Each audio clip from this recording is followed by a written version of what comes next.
What's going on, everybody? This is Dr. Chris Featherstone here.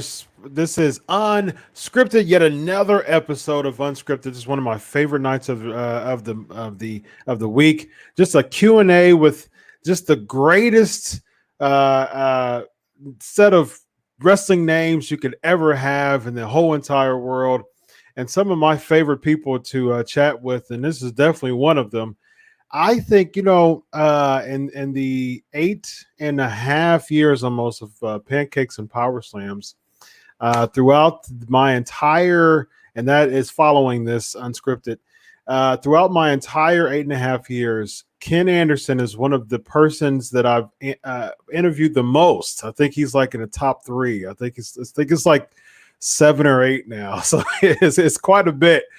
So obviously I like chatting with the guy. So without further ado, former WWE United States champion, former TNA World Heavyweight champion, he is Mr. Ken Anderson.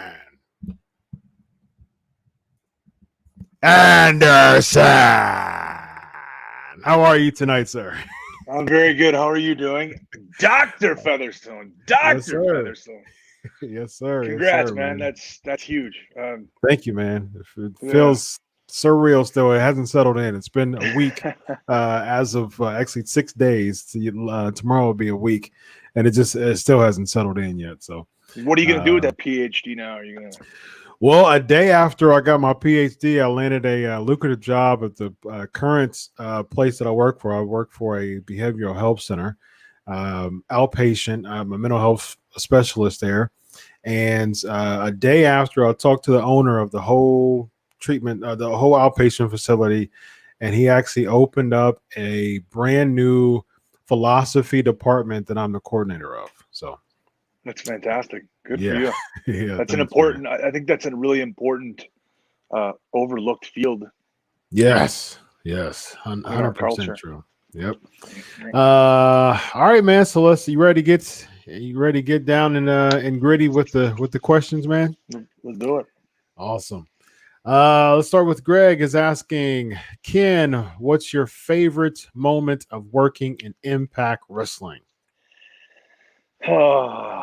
I always hate these like favorite moments just because it's so hard to narrow things down. I have so many. I would say the cage match that I had with Kurt Angle, just putting the match together. It took a few weeks. Actually, most people in the business don't work. We do everything on the day. So even if we know that we're going to wrestle somebody months in advance, we usually don't put anything together. We just kind of we get to the building on the day of the show, and then we put things together and we do it. With him, Kurt works a little different way where he came to me like a month before and he's like, yeah, I got some really good stuff that I've been thinking about. And I was, oh, okay, that's great. And we laid everything out, and, there were some time constraints that we were dealing with. That we ended up actually going really long, and I felt bad about it. And Kurt told me before we went out there, he said, like, we're going to go long here and I'll take the heat for it. So, it's on a pay-per-view and they tell you like, you've got to go home right now. You got to finish a match. It's generally known that you need to do it. It's better to go slightly under than it is to go over because you're taking time away from somebody else on the card. True. But Kurt being Kurt, obviously had the tremendous stroke there, and I'm glad that he did it in a way. But it was just the putting everything together and then feeling the crowd react to the things that we wanted them to react to. Those are those moments in wrestling that are, that's what keeps us coming back for more. Nice. That's the drug. 100%. Putting it together in the back, talking about it, thinking, how can we get people to react in whatever way we want them to?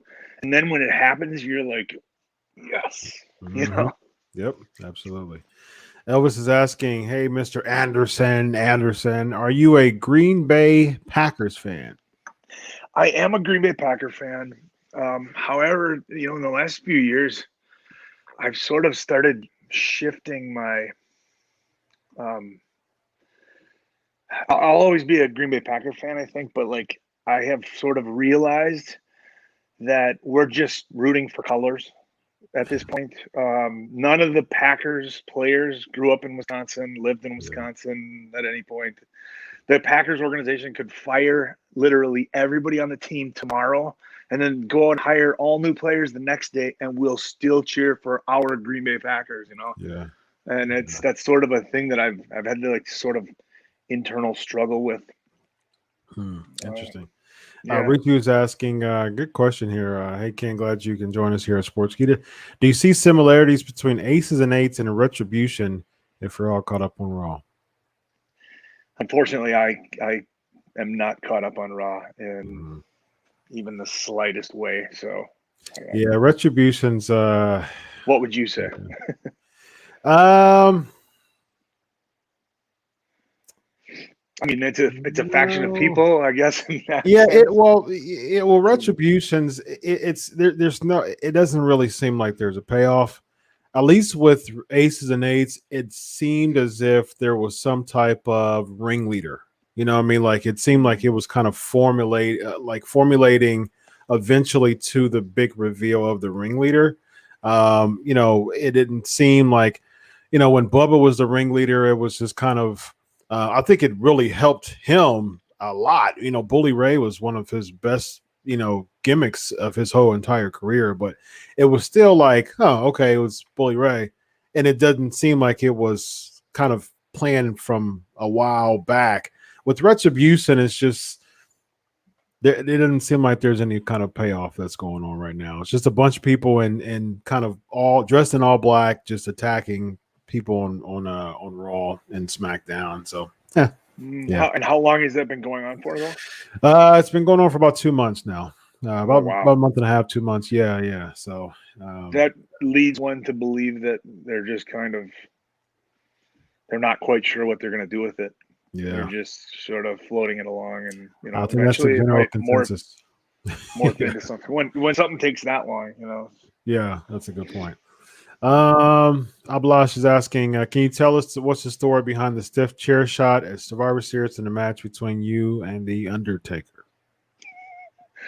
He hit me with the chair. Like, that was just, when I first got into the business, I was always told, if you're gonna swing a chair at somebody, do it. You got to make sure. There's nothing worse than seeing somebody pull a chair shot. I mean, there's nothing worse, in my opinion, than seeing somebody pull anything, right? The idea is that we want to make it look like we're killing each other without actually killing each other out there. And some things just suck. Some things and chair shots was one of the things that you just kind of grit your teeth. And it wasn't that bad. It wasn't, I've taken worse bumps than that in my life, and it just happened to look good. And I think also the thing that makes that stand out is the way that Taker held the chair. He held it by only 2 of the legs, I think. And so when he hit it over my head, it actually opened up. And, then it looked It looked fantastic. So to piggyback off of that, what are your thoughts on it actually being banned now? Do you think that helps the business as far as concussions are concerned? yes, absolutely. I think a lot of stuff that we did was just stupid in retrospect. But we didn't know any better, right? And now the fact that we do know that CTE, and we don't even know that much about CTE, but what we do know is that it's bad news, and we need to take any precautions that we can to minimize those. Yeah, interesting story. During my doctorate coursework a few years back, one of my final projects, I actually wrote about CTE and how that relates to the 5 big personality. And I actually wrote about Chris Benoit. So I actually used a wrestling story as a part of my forensic psychology doctorate final project. And so I aced it, and I'll try to find it somewhere and try to put it into some journal or something like that, some peer-reviewed journal. Yeah, I'd love to take a look at it if you'd ever, Yeah, I'll send it over to you. Yep. Yeah. Bruce is asking, what are you doing now? Well, right now I'm waiting. My business, I still can't run my business. Oh no. The academy is shut down for now, just because of the COVID thing. Yeah. I know a lot of businesses in Minnesota and around the country have opened back up, but we would still have to. It's just not possible to do it in our business. I mean, we thought about opening up and just doing film study and just doing promo classes and things like that. And for a while, I was offering free Zoom classes a few times a week to some of my students, and we would just get together and we would talk about the history of pro wrestling. We would do film study, and I'd have them cut promos. I'd give them a topic.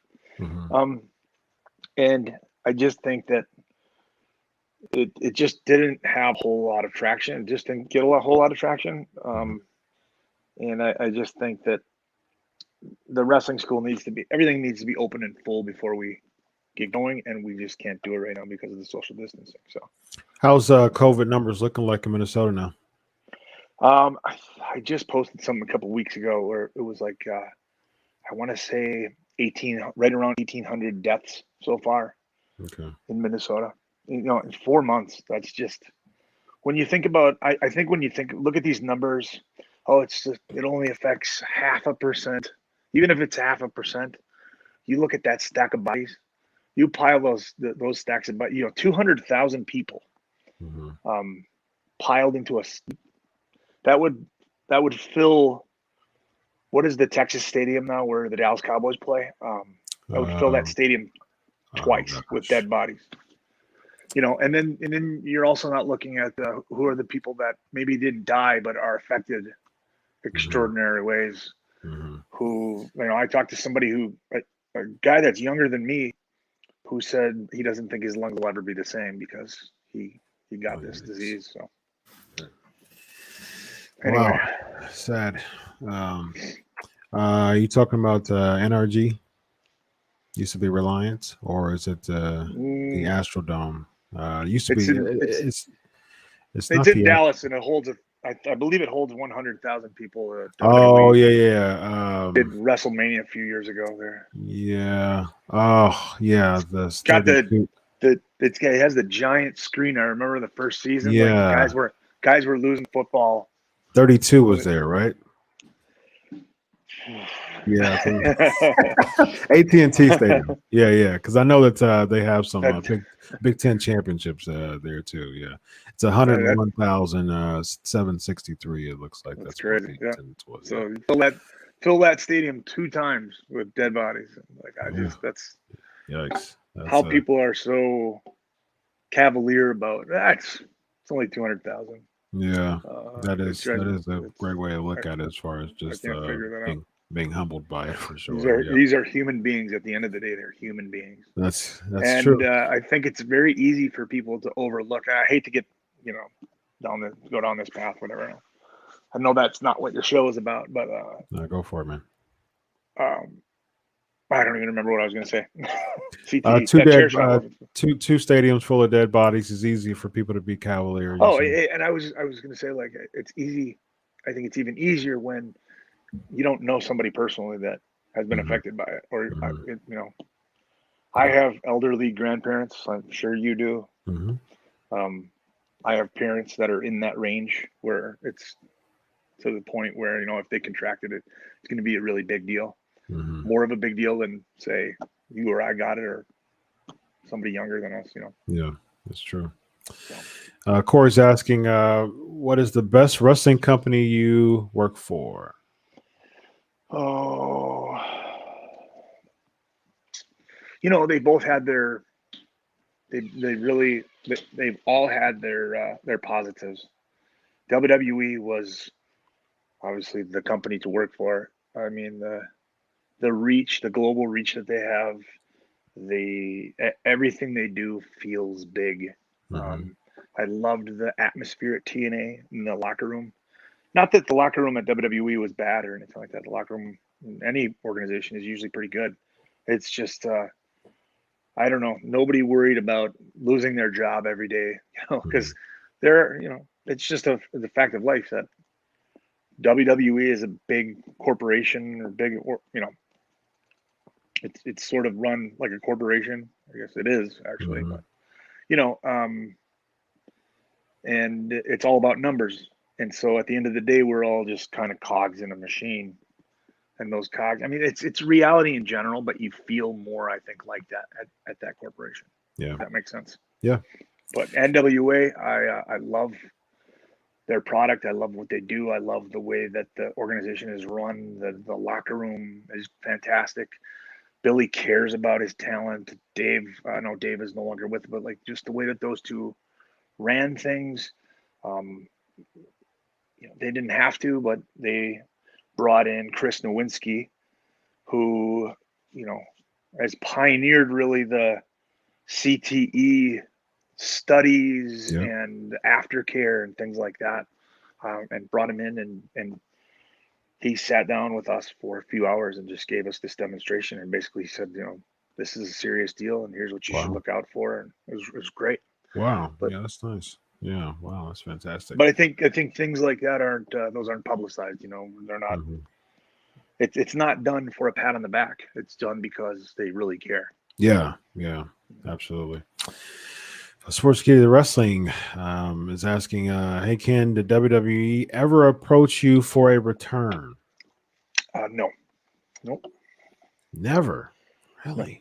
No. Wow. In fact, I didn't really even talk to. I still have friends that wrestle there, but the first time I stepped foot I just went this last year.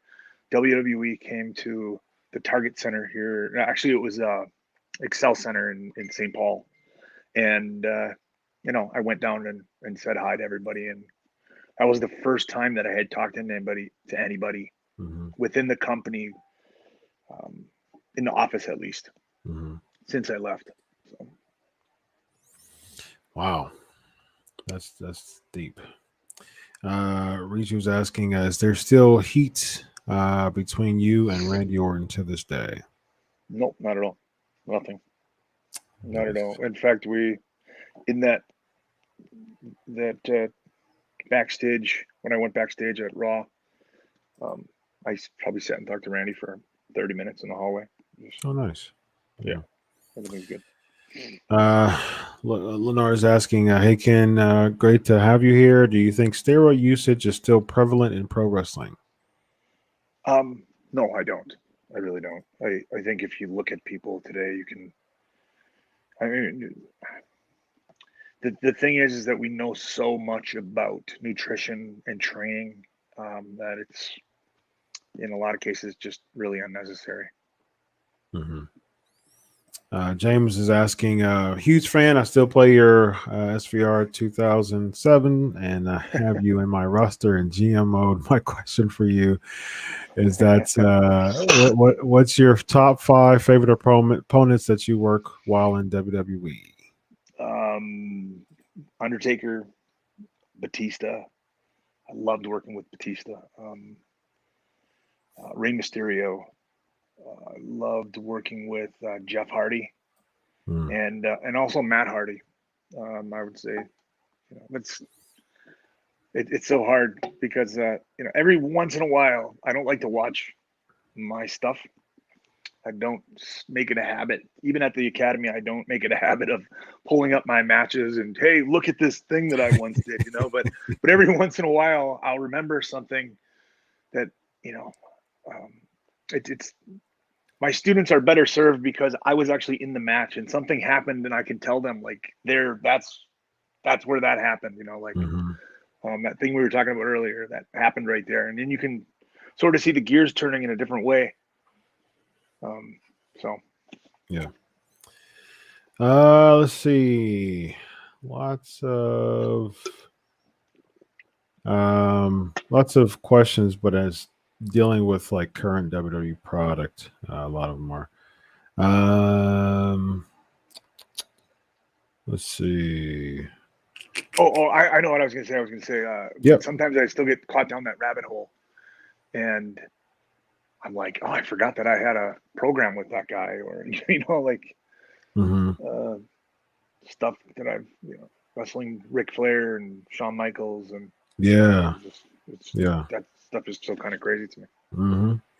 And I appreciate that too, just as a fan and a journalist, that when people say stuff like that, you know what I mean? Because it's really easy to be so caught up in the travel, the tiredness, the going from place to place, and just kind of, not really sitting back and saying like, I grew up watching Ric Flair and I'm about to be in a match with the guy. You know what I mean? Mm-hmm. So, and I appreciate that. I remember interviewing Matt Sydal a couple of times, and in the 8 years, I've interviewed hundreds of people, and there's a few interviews that really stick out to me. And I remember interviewing Matt Sydal, and he said something really good. He said, man, just one thing, the reason why I like wrestling so much is because I'm still a mark for the business. You know what I mean? And that always stuck out. That was a few years ago. And he said, I just love it. Like, of course I get tired. Of course I don't feel like traveling sometimes, but I like going into the ring because I'm still a mark for pro wrestling. You know what I mean? So that always stuck out. And he enjoys watching the product, and he enjoys sitting backstage when you're not in the match, like sitting there as a fan. I remember when I was with the WWE, the Royal Rumble has always been my favorite match of the year, favorite pay-per-view of the year. And I was in a Royal Rumble, and I came down to like the last, I want to say like last 7 or 8. But I always made it a point to like not know what was going on. I stayed as far away from, I didn't ask questions. I didn't, because I wanted to sit there and watch it just as a fan in the locker room. Yeah, that's so, really and cool. At the end of the day, we are all wrestling fans. Like, I think people that deny that are in denial. Like, it's just, I liked it so much that I decided to shave my legs and wear tights and baby oil and right and fall down for a living. At the end of the day, we're the biggest marks. We're the biggest marks. Absolutely, it should be at least. I mean, like you said, if you decide to go into the product and shave your legs and wear, underwear and nothing but underwear and boots, like wear panties to the ring, right? Daniel's asking, what do you say to people who complain about rest holds and today's wrestling climate, yet don't understand how they've been used to build links to chains in some classic matches? Yeah, I think that's I get it. I completely understand it from a fan's perspective, how things like that can be perceived as boring.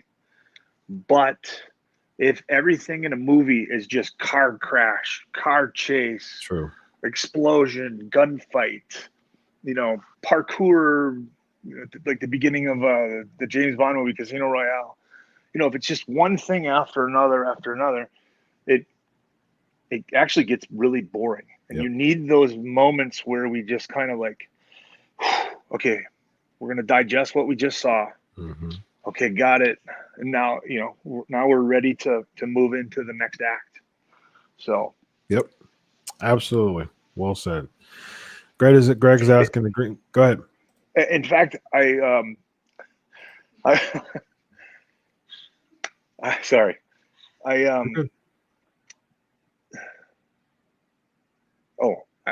remember.